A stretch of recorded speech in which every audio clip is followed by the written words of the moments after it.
17 years as a college football coach, 3 national titles, 1 with the Buckeyes, 2 with the Florida Gators, a 3-time college football coach of the year, won 85% of his game, 12-3 in bowl games, which I believe is the best winning percentage ever in bowl games. 12.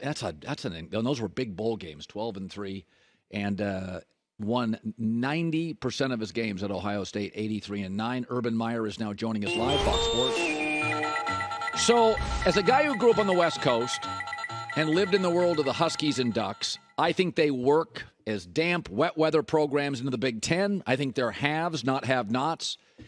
The Pac-10 died, I feel like, it died about 5 years ago when I started noticing the payouts for the SEC and the Big Ten, and I thought, this isn't going to last. I'm not surprised by it. Are you shocked by now 4 Pac-12 teams going to the Midwest?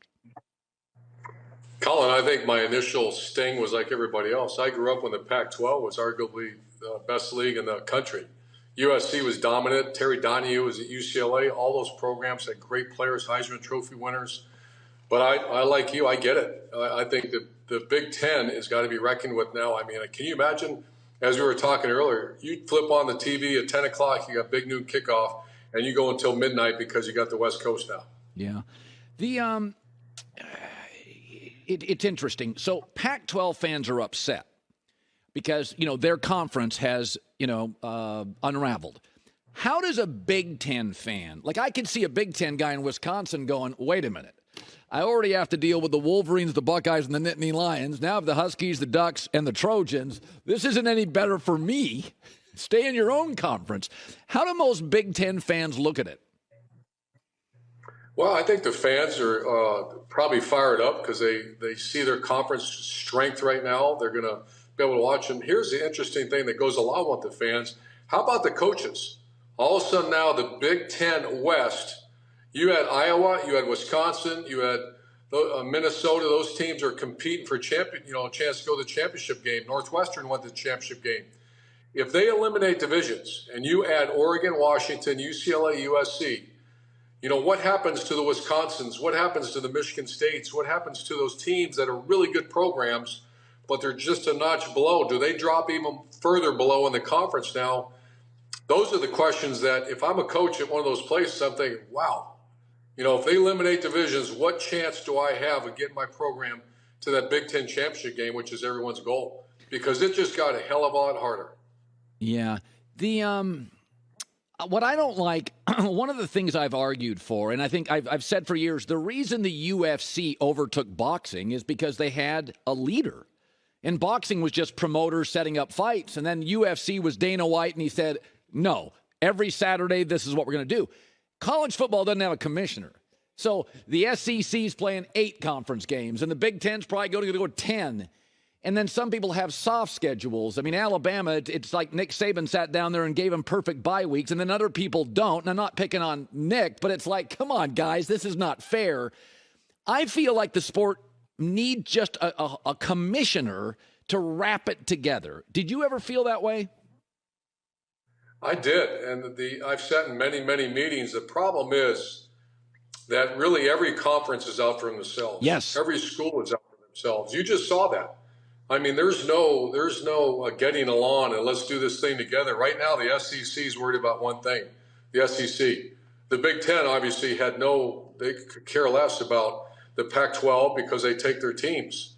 Same with the Big 12 taking the rest of the Pac-12. So as long as everybody is so independent, the chance of a commissioner or coming under one umbrella, I don't see that happening, Colin.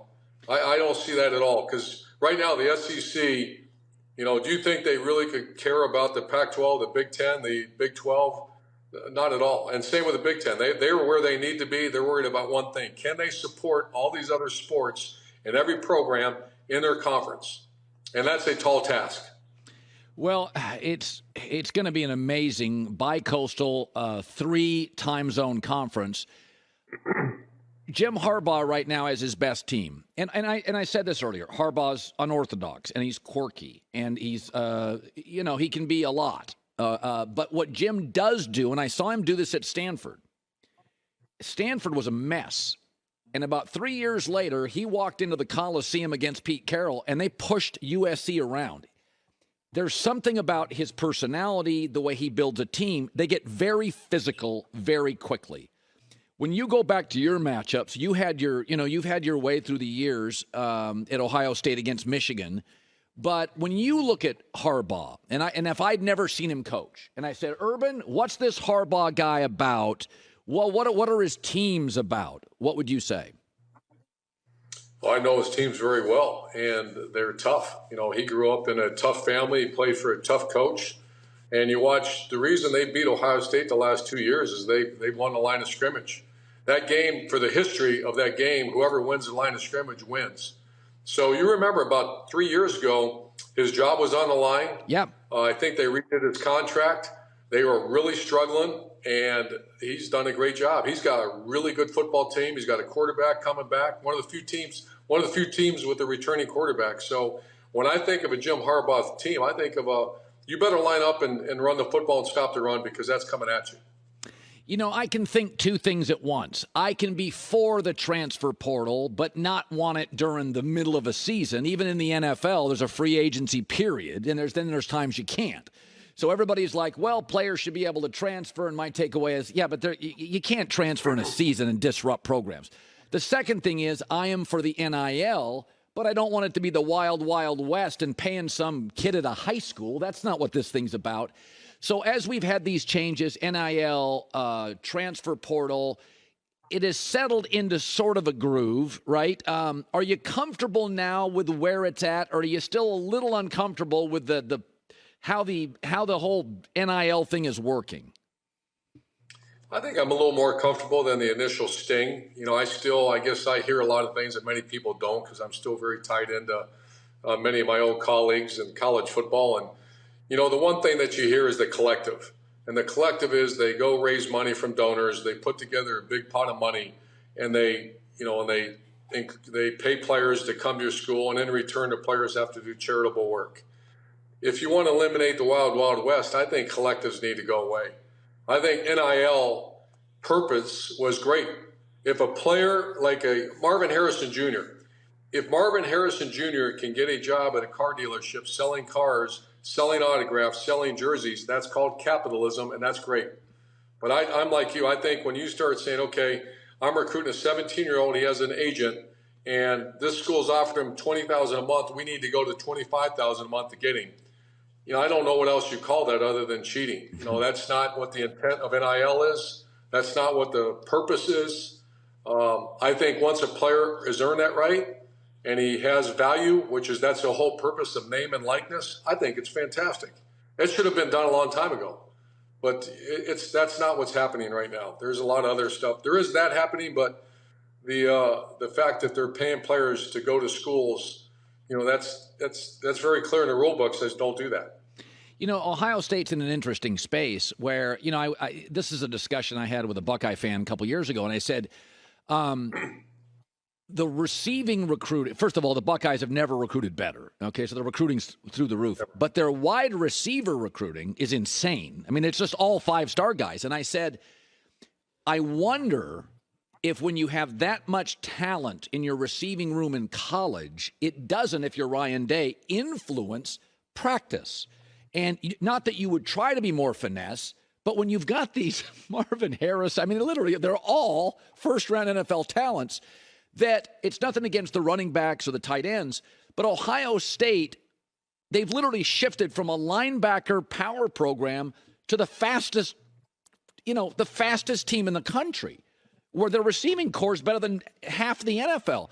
And I do wonder that if their talent is so great on the perimeter now, Urban, is it possible that it is affecting practice and sort of the physicality of the program, that they have gotten more of a speed than a brute team? Or is that just nonsense and it doesn't work that way? No, I think that's very observant. That kind of happened to me in Florida. We started recruiting at speed, and I always made a comment, want to be the fastest team in America. And then you get good news and bad news. Is good news, you have the most talented players in the country. Bad news, they got to touch the ball. And so you have to get that ball in their hands. I'm not saying Ohio State's less physical, but I'm saying you have a group, and you are correct. Brian Hartline has recruited, and I did this a long time, I've never seen the level that the quarterback and receivers are recruited at Ohio State right now. Everyone's a first-round draft pick. Everyone's a 5-star, but you have to get the ball in their hands. And, the good thing is they're loaded at tailback this year too. But I would not say that turns into a finesse game, but it turns into a game that you got to be creative, whether it be hand it to them, throw it to them, throw screens to them. They have got to – your job as a head coach, get the best players the ball. Yeah.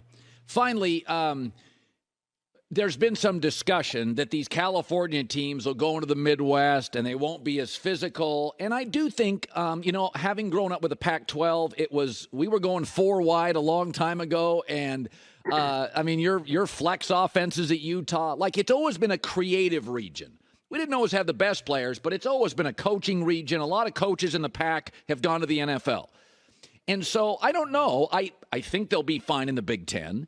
But when you coached Utah and faced Oregons and Cals when Tedford was around, Pac-12 football. You faced, USC and those kind of teams. Is Big Ten football, is it a little different? When you get that, that cruddy weather in November, do you have to build your team differently if you're USC or UCLA? So when my last 2 years at Ohio State, we played USC in the Cotton Bowl and then Washington in the Rose Bowl. So we saw every game. And I felt the skill positions were about the same. When you get to the offensive and defensive lines, that's where I thought Ohio State, that's where, and we did. They were unable to block the Bosas and the Chase Youngs, and not many people can, but you just saw a difference in the offensive and defensive lines. For USC and UCLA, Washington, Oregon to compete, and you did bring up weather, that will be a factor. They're going to have to get much better in the offensive and defensive lines. I just noticed a little bit of a drop-off in the last few years. And I talked to several colleagues that coached out west. They're not as easy to find as they used to be out west in high school, and I don't know why. I know you have a theory. I remember you gave me a theory on that. Yeah. That it's hard to find linemen out west. Yeah, it is. I got to ask you one more thing. Colorado and Deion Sanders are going to be on Fox. Now, I think TCU lost a lot of talent, but I still think TCU is going to be a handful for Colorado. I don't know how many players they have, but you were out there recently. What am I supposed to expect from Deion and the Buffalo? I don't know. How many players do they have? I've known Deion Sanders a long time. I've always loved Deion Sanders. I respect him. We get along. I called him up. I was out west. We have you the first 2 games. He was more than gracious to have me out there. The most underrated people, obviously you got your players. The most underrated people in football are the assistant coaches. And he's hired really good coaches. I went to the meetings. I watched them practice. They have, I believe, 70 new players. So I call this thing the grand experiment. And I'm telling you, Colin, that was not what I expected. I thought we'd see, I didn't know what to expect, but I saw a very good team. I saw talented players. His son's an excellent quarterback. They got Travis Hunter is one of the, I looked at Prime and I said, man, I've had one of those I called Percy Harvin. I just pushed him to the side.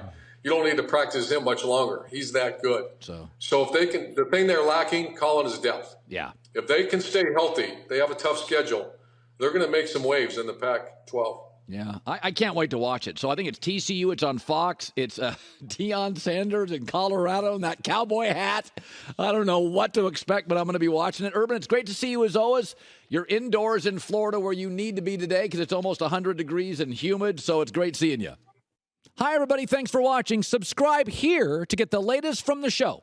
Also, be sure to check out more of the best clips from The Herd or go watch a few segments from other shows on FS1.